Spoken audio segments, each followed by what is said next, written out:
जी, अस्सलाम वालेकुम दोस्तों, मैं हूँ आपका दोस्त महबूब ख़ान। अक्सर दोस्त पूछते हैं कि घर में हम पौधे लगाते हैं गमलों में तो उन पे चूंटियाँ बहुत ज़्यादा आ जाती हैं। तो सवाल पैदा होता है कि क्या चूंटियाँ पौधों के लिए नुकसानदेह होती हैं? तो ऐसा हरगिज़ नहीं है। बुनियादी तौर पे चूंटियाँ जो हैं, जो कुदरत का एक नेचुरल इकोसिस्टम है, उसका एक बुनियादी हिस्सा है। और दरख्तों की अगर हम बात करें तो जो जंगलात हैं, वो बेसिकली इसके बगैर पनप ही नहीं सकते। तो चूंटियाँ बेसिकली क्या करती हैं कि एक तो जो आपकी सॉइल के अंदर ऑर्गेनिक मैटर होता है, उसको यूजेबल फॉर्म में लेके आती हैं, जिससे पौधे को डाइट मिलती है। तो ये इसका पहला बेनिफिट होता है। दूसरा फिर ये क्योंकि कॉलोनीज़ में रहती हैं, तो उसकी जड़ों के अंदर एक उनका पूरा टनल सिस्टम होता है, जो कि एरेशन प्रोसेस को भी सपोर्ट करता है और ज़मीन में जो हवा का तनासुब है, वो बढ़ाती है, तो वो भी बेहतर होता है। इसी तरीके से जब चूंटियाँ अपनी तबई मौत मरती हैं और डिकम्पोज़ होके मिट्टी का हिस्सा बन जाती हैं, तो उसमें ओलिक एसिड प्रोड्यूस होता है। और ओलिक एसिड क्या करता है कि जो दूसरे मुज़र कीड़े होते हैं जो कि आपके पौधे को नुकसान पहुंचाते हैं, उनको दूर रखने में, उनको आपके पौधे से दूर रखने में हेल्प आउट करता है।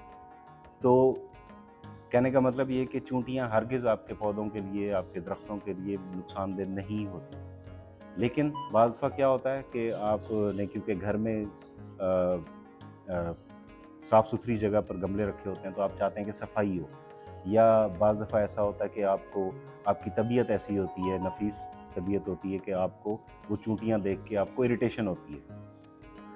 तो या ये भी होता है कि आपका पौधा जो है वो बिल्कुल उसमें इतनी जान नहीं होती, इतना सेहतमंद नहीं होता, और जो कॉलोनी होती है उसमें चूंटियों की तादाद इतनी ज़्यादा होती है कि वो काफ़ी ज़्यादा बड़ी टनल्स बना देती हैं और वो फ़ायदा देने की बजाय उल्टा नुकसान दे रही होती हैं पौधे को।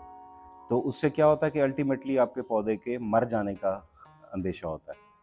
तो जब ऐसी सूरत होती है तो उसमें फिर क्या होता है कि उन चूंटियों को भगाना, उनको दूर करना लाज़िम हो जाता है। तो उसके लिए हम आपको एक रेसिपी बताने लगे हैं कि जो कि बड़ी आसान है इस्तेमाल में। और ये क्या है कि हम एक मिक्सचर तैयार करेंगे बेसिकली, जो कि चूंटियों के लिए बड़ा अट्रैक्ट भी करता है उनको, और उनको खाने में टेस्टी भी होता है।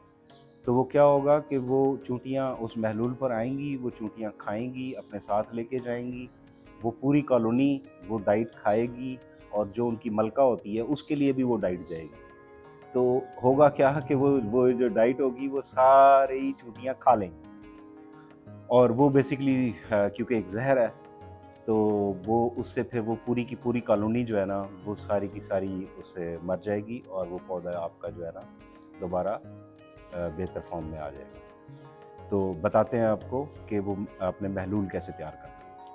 तो ये इसके लिए हमें बोरिक एसिड चाहिए। ये किसी भी फार्मेसी से बड़ी आसानी से आपको मिल जाता है, ठीक है? और करना क्या है आपने कि इसके 1 टीस्पून या 1 स्पून आप इसका ले लें, बोरिक एसिड का। ये मैंने अंदाज़े से 1 टीस्पून ले लिया बोरिक एसिड, और इतनी ही इसमें ना हमने चीनी मिक्स कर लेनी है, और उसके बाद ये थोड़ा हल्का-सा नीम गर्म पानी इसमें डाल देंगे, ताकि ये आसानी से मिक्स हो जाए। तो अभी हम इसको छोड़ देते हैं, ये महलूल तैयार हो जाएगा। तो ये बेसिकली क्या है, ये इसकी खुशबू भी और इसका जो टेस्ट भी है, ये चींटियों के लिए बड़ा लुभाता है। ये खुशबू भी उनको लुभाती है, और इसका जो टेस्ट भी होता है वो भी उनके लिए बड़ा अच्छा होता है। तो ये जब महलूल तैयार हो जाएगा, ये हम फिर अपने गमले में रख देंगे, जहाँ पे जिस पौधे में हमारी चींटियाँ बहुत ज़्यादा आई हुई हैं। और ये एक्टिविटी ये हमने करनी है मॉर्निंग टाइम, क्योंकि चूंटियाँ जो है ना, वो ज़्यादातर मॉर्निंग में निकलती हैं, और उनकी डे टाइम एक्टिविटी जो होती है वो बहुत ज़्यादा होती है।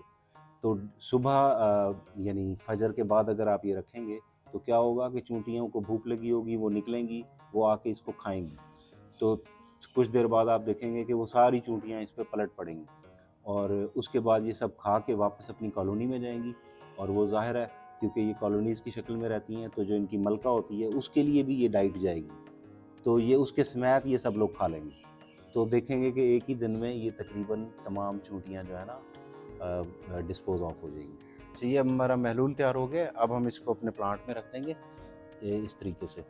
तो इसमें आपने एक ख्याल ये रखना है कि ये क्योंकि एक तरह का जहर है, तो अगर आपके घर में बिल्लियाँ हैं या कोई पालतू और जानवर हैं तो कोशिश करें कि वो इसके करीब ना आए।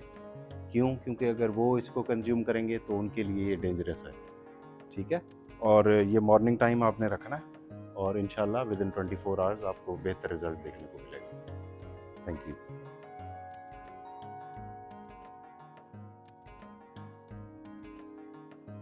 तो जी दोस्तों, ये सुबह के टाइम हमने ये महलूल रखा था अपने प्लांट के अंदर और बहुत सारी चूंटियाँ भी इसके ऊपर आई थी। और अभी हम आपको दिखाते हैं कि अभी इवनिंग टाइम है, तो ऑलरेडी 90% उनकी एक्टिविटी जो है वो ख़त्म हो चुकी हुई है। अब चूंटियाँ भी नहीं नज़र आ रही और हमारा कैमरामैन आपको दिखाएगा गमले के अंदर बहुत सारी चूंटियाँ मरी हुई भी नज़र आ रही हैं। ठीक है? तो वो बेसिकली जिन चूंटियों ने उसको यूज़ किया, तो बहुत सारी चूंटियाँ उसी से, उसके खाने से पहले ही मर चुकी हुई हैं।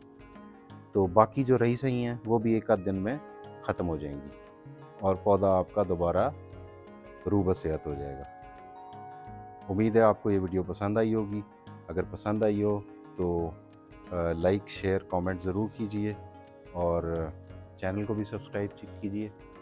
शुक्रिया।